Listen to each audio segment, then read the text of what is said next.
Hello and welcome to another edition of our Wednesday webinar series. Now, can we all just admit that things get hard? It doesn't matter if you love your job or on the brink of walking away from it. Challenges, trials, and difficulties wear on you after a while. So how do you remember, how do you remember to really reignite your passion for this job called teaching or being an educator, administrator, support staff, teachers? How do you reignite that passion? The one passion you had before, maybe some years have gone by, or maybe even just a semester has gone by. So listen, that's exactly what we're talking about today with some amazing experts. Not only do we have someone from the field who teaches in a program that reignites passions called Canyon Leap, but we also have someone from GCU's College of Education. And between Canyon PD and College of Education, we come together to really do some wonderful things. This is the team that you see up on your screen now. We couldn't do any of it without them. And there's a person here on the left of your screen, if you're watching it like I am. Her name is Carolyn Flora. I'm going to pass the baton to Carolyn today to be our MC, to take advantage of this amazing opportunity to chat with Dr. Marjaneh Gilpatrick, who is our expert today. Dr. Marjaneh, thank you for being here. We are so excited to learn from your expertise. And I know that you picked out a quote for us to just set the stage for our learning. Would you mind reading that for our audience today? Thank you so much, Corey, for inviting me, and I'm thrilled to be here. Yes, this is a quote that really resonates with me when I think about engaging and igniting my passion. And it's by Bishop T.D. Jakes. It goes, "If you can't figure out your purpose, figure out your passion, for your passion will lead you right into your purpose." Wow, well stated, Dr. Gilpatrick. And I'm really looking forward to hearing what you have to say about getting that spark back, because we all, I think, in education, there are times where we have tough semesters, there are times we have tough years, there are times where we have tough days. So I'm looking forward to hearing your expertise. And I'm going to, as I said before, pass the baton to Carolyn Flora, who also works directly with the College of Education. Thank you, Corey. It is a pleasure to be here this morning. Good morning, Dr. Gilpatrick. I'm so excited to share this time with you. As we navigate through our time together today, we are going to be talking about ways to support your why. We are going to be discussing reflection and how we can use reflection to continuously spark or ignite our passions. And we're going to be talking about connection, the importance of connection, not only with your peers, but also with experts in the field through various means. We're going to wrap up with 2 tools that will support you in igniting your passion. So I think we're ready to get started. So Dr. Gilpatrick, when we were chatting earlier, one of the things you shared was reflection. So when you're figuring out your why, you said reflection was a very important part of that. Can you tell us more about that, please? Absolutely. Again, thank you so much for having me here. And I'm excited to share some of my thoughts and ideas about engaging and igniting our passion for teaching and education. For me, reflection is a critical piece, right? As an educator, we're constantly trying to be on that continuous improvement path. And so reflection is a critical component of that. So as I reflect every day, I try to think about what is it that drives me? What is my why? And for me personally, it's really about providing rigorous and relevant, culturally inclusive learning opportunities for students who speak English as an additional language or ones that are emerging bilinguals. So whatever I can do to try to instill that and try to promote that and how to cultivate that with our future teachers, that's what really drives me. And so one of the most recent things that I'm really excited about that we got going is that we are putting together a Lopes for Literacy multicultural library on campus, which provides the opportunity for our prospective students to come and view our teacher candidates, demonstrate how they're using those books to deliver an academic content to students from kindergarten all the way to 12th grade. So that's something that's really important to me, and it really keeps me going. Wow, that sounds amazing.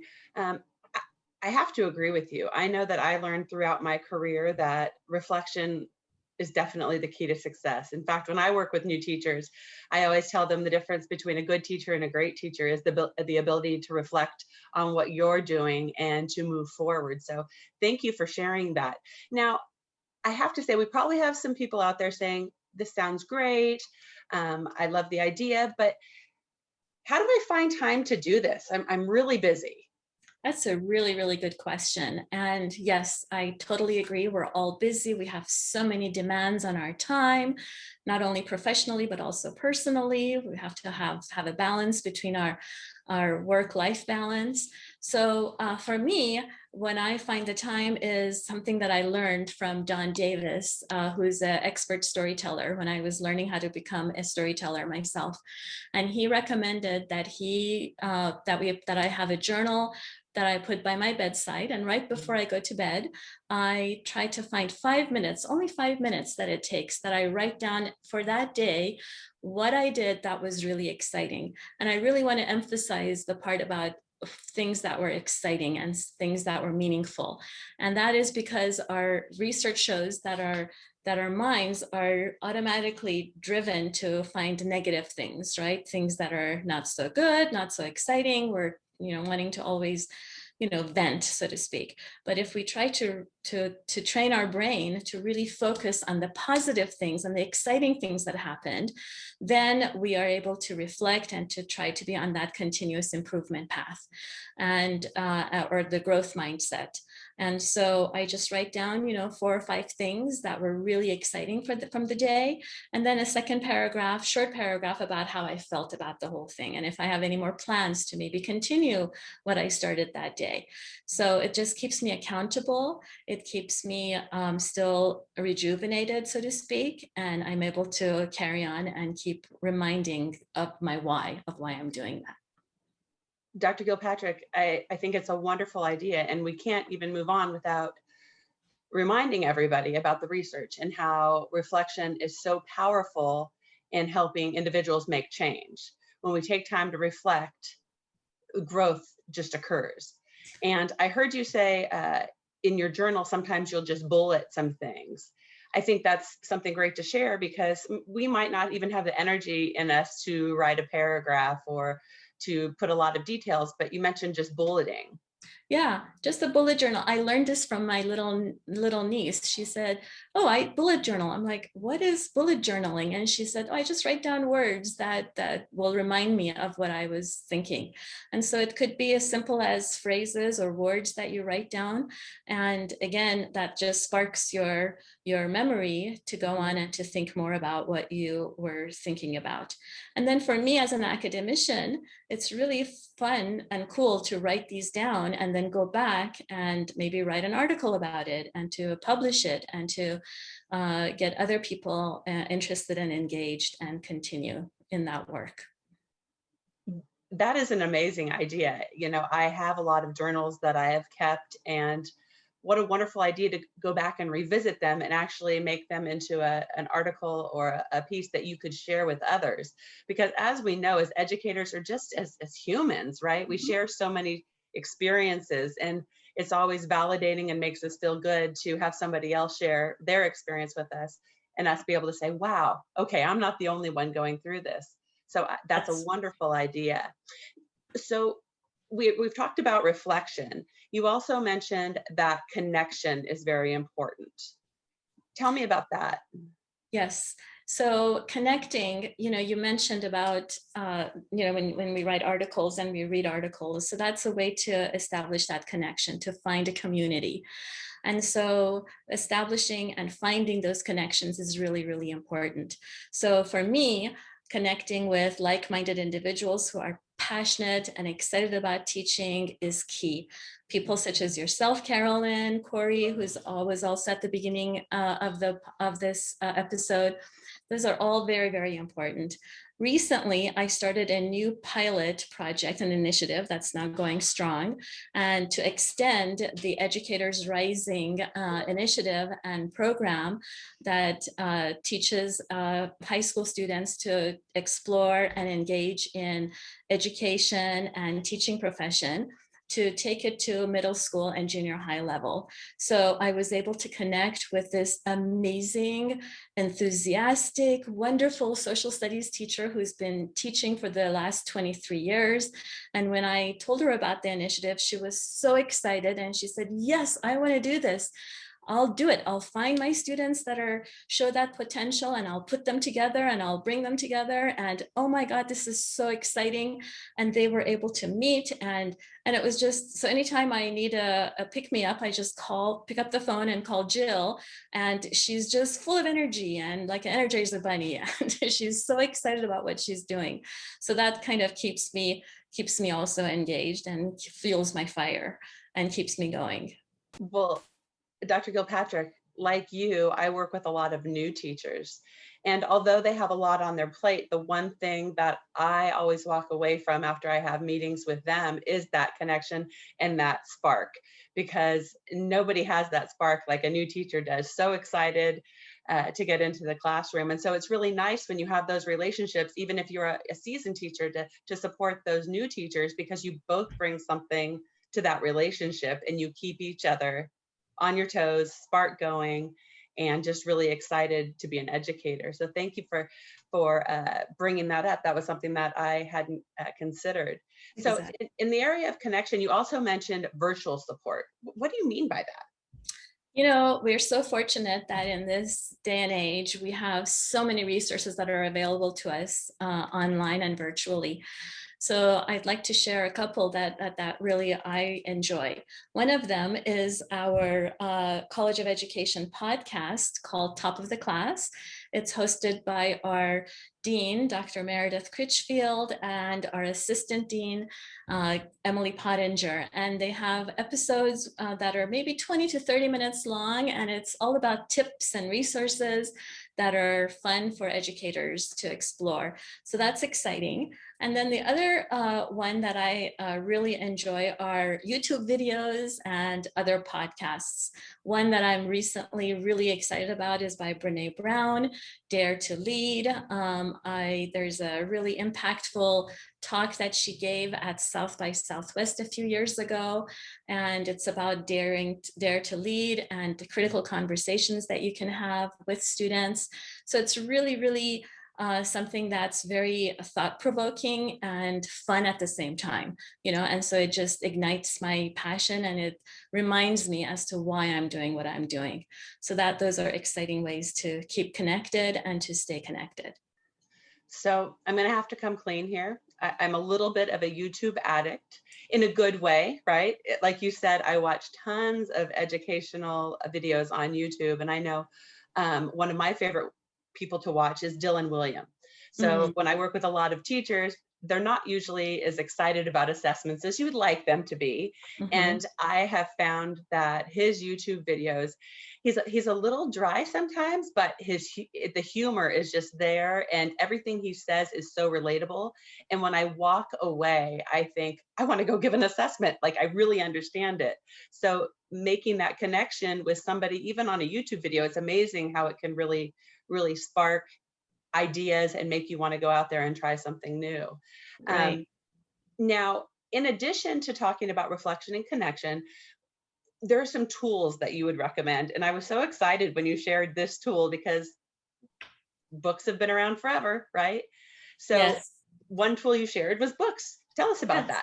Exactly. So these are books that I'm not going to read them off to you. You can see them on the screen, but these are books that, again, really help me and encourage me to continue on with what I'm doing. They're about reflection. They're about tools that some teachers have used to keep connected and to ignite that passion and to keep that passion burning. And so then books are my go-to, right? Those are great things that I really enjoy. I must also say Carolyn, that in addition to these books, I also love to read adolescent literature, as you can see from my books back here. So those are also great ways that I stay connected, right? Because I read the books and I think, oh, this might be a great way to incorporate this in social studies or science, and then I'm excited to work with my student teachers to get them also encourage them to think about creative ways that they can incorporate them in their teaching practice. Dr. Gilpatrick, I am right there with you. I have been collecting children's books since I was probably about 15. And as I went through college, I just have a huge library, and I'm exactly like you. I'll pick one up and I'll think, oh, I can't wait till I come into the right situation where I can share with the teacher. This would be a great way to use this in the classroom or to incorporate it. I love the books that you have shared here. Now, once again, reading can be time consuming, and we're busy, right? And we might have some educators out there who are currently going through a different program themselves, and they say, oh goodness, I'm reading for school. How do I have time to read for pleasure? You mentioned something that I think people might not necessarily know about. Tell us about Libby. So Libby is a great tool that you can, if you have a public library card, and if you borrow books from the library, this is a tool that you can use to download audiobooks. And you can listen to the books on your commute, when you are working out, when you are doing chores around the house, anything that you can do. So the other day I was just listening to a book as I was folding laundry, right? Or I was doing cooking. And it was just something that I was doing as I was doing my work. And it was, it wasn't anything that I had to add on to my day. It was something that I'm doing already. So it was a great tool that they can use to listen to books. Thank you for sharing that. I actually only found out about the ability to do this probably about a week before the first time we met to talk about our time today together. And I thought, oh my goodness, do you know how much money I'm going to save? I buy so many books, which I'm not going to stop. I'm a little bit of an addict with that, but what a great resource. And like you said, I tootle around the house listening to books. I often fall asleep with an AirPod in my ear, listening to something. So it is something that you can do anytime and just gain some extra knowledge and spark that passion. Exactly. Yes. So the last tool we have to share is Canyon Leap to Teach, which is something that is near and dear to my heart. We've had an opportunity to work on it together. Can you share a little bit about that for me? So this is a really exciting opportunity that we are so thrilled to be able to provide and offer to our students that are interested in becoming teachers of record. So this is something that we just initiated last year. Our State Board of Education unanimously approved this alternative path to licensure. So people that have a bachelor's degree in any content area, if they get offered a job at their schools as a substitute teacher, and a person with emergency certificate, or if you have a subject matter expert certificate, you can enroll in this program, and in as little as 10 months, you can convert your emergency certificate to a standard elementary or standard secondary teaching certificate in Arizona. And so it's a program that provides lots of support and scaffolding to the student while they are teaching with their students. So people such as myself, we serve as supervisors. We go in and we observe and we give feedback to the teacher as to how they're doing and what tools they can use to further improve their practice. And at the same time, people like you, Carolyn, provide that professional development, the ongoing professional development to the teacher to make sure that they are not, that they're being strong and they're continuing on with their teaching. And at the same time, there are individuals, mentor teachers at the school site that are also providing that additional support and encouragement to those teachers that are new to teaching. So it's a wonderful, fantastic way that we can help support our teachers to address the critical teacher shortage that we are experiencing. In addition to all the support that I mentioned, students also enroll in some online classes, such as engagement and management strategies to work with English language learners, strategies to work with special needs students, and how to incorporate literacy across the curriculum. So it's a wonderful, wonderful way that we're so excited, and we're hoping to be able to do some research on it and to publish on it. So it's really, really exciting for us. And we're so thrilled that we're able to provide that additional support for our students that are new to teaching. Dr. Gilpatrick, it's really interesting. As I'm listening to you speak, I was making a connection here. So the things that you shared to spark or ignite your flame again, I'm thinking within this program, we provide connection. So like you said, I've had the pleasure of providing the professional development, and that piece is connection. You know, they're allowed to have time to just talk with others who are in their same predicament and make that connection. So we're providing them with that opportunity. In addition to that, tons of reflection, of course, Yes. but also what I found was I had some people who were part of my pilot program who had been teaching actually for a couple of years on an emergency certificate, and they were almost getting down because it was like, I really want to stay in this classroom, but I don't know where to go. I don't have the time to do a long program. And the spark that was ignited when they found out that they had an opportunity to become a certified teacher, and now they're going to be walking away and they're thinking about their next steps.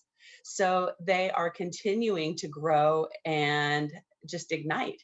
And it's an amazing opportunity. So It really I look is. forward And to it's, seeing where yes, that goes. yeah. And the other thing, like you mentioned, Carolyn, is that they're building that community with one another, right? So we have a special place for them in our professional learning network where they can stay connected. And then we're also providing an opportunity for them, if they're interested in continuing their program or to maybe get their master's degree, they can transfer some of those credits into a advanced program, which is really, really exciting for them. Well, and here we have a quote.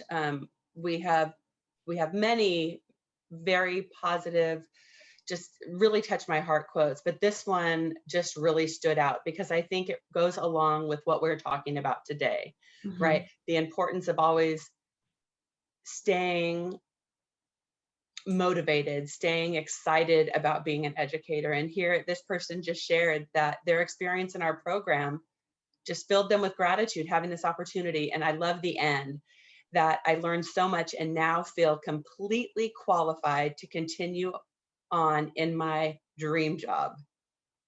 And dream job. Yep. I love it. A lot of the students that we had, Carolyn, were ones that maybe had wanted to go into teaching, but because of circumstances or because of pressure from their families, they chose another route. And now they may be recareering. And, when you see that my dream job, right, that's what they always wanted to do. And they find this, and to be able to provide that support and that scaffolding for them in this program is just so exciting and so meaningful. So we're really, really excited about that. So thank you for sharing that quote. So now it leads us right into our GCU Promise. Yes. Tell me about that. So, the promise is something that our previous dean, Dr. LaPrade, was really passionate about because it's something that really we stand by our quality of our programs, right? So we basically promise that whoever completes any of our teacher preparation or administrator preparation program, that we will be there to support them for if they experience any challenges or any difficulties at no cost to them.